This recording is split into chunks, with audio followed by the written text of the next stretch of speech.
Yo, what's good? It's none iller. You are now tuned in to another episode of Moment of Knowledge on the Mogul Mined podcast.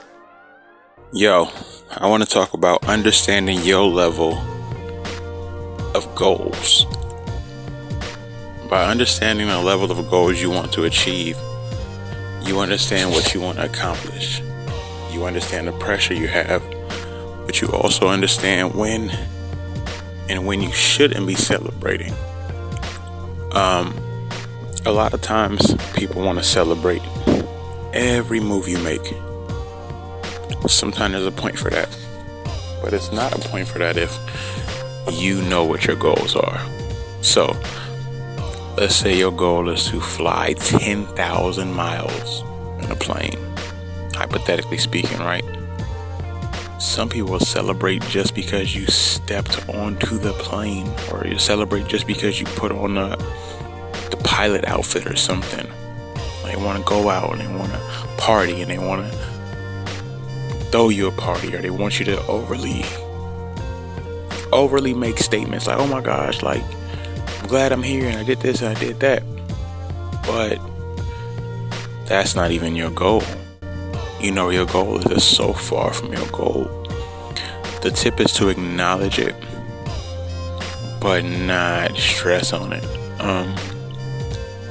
And I think you have to know this, because it's so easy to get caught up and delayed on your journey that you don't know which milestones are the one to celebrate. You know, it's just a time and a place for everything. Think of it like this. If you know where you're going, you need to know when you can acknowledge your rest points.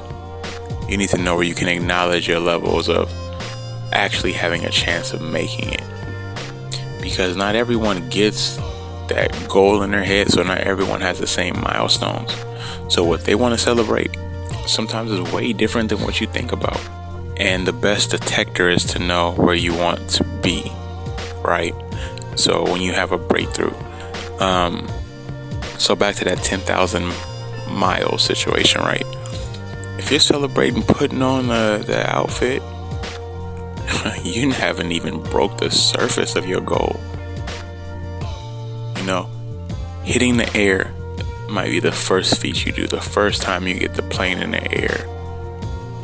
But in all reality, that's your lock-in moment, because you gotta fly 10,000 more miles, right?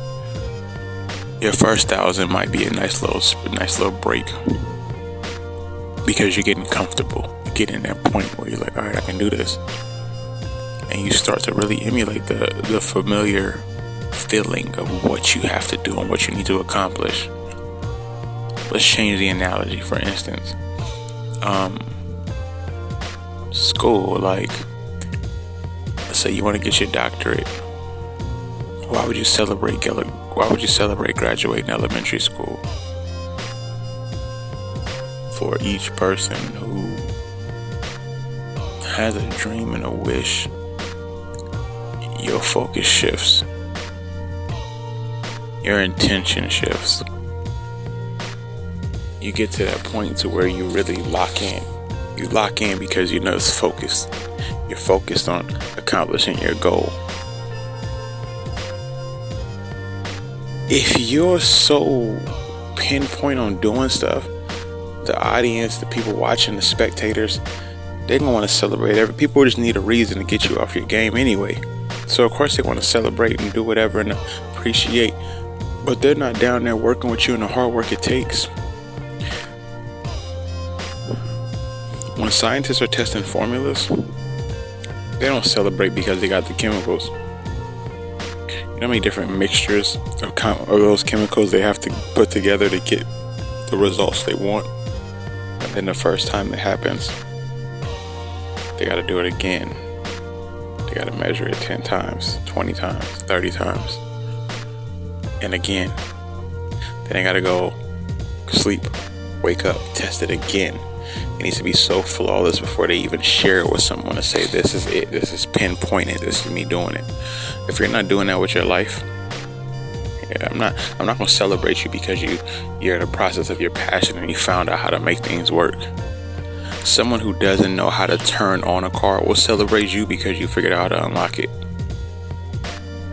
That is their hang-up, that's not yours.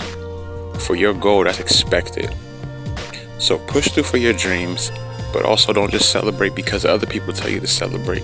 Celebrate when it's time to celebrate for you. And even then, keep it to a minimal depending on what you have to focus on, depending on what your end goal is. That's the only way you're going to accomplish that flawlessly. Keep chasing your dreams.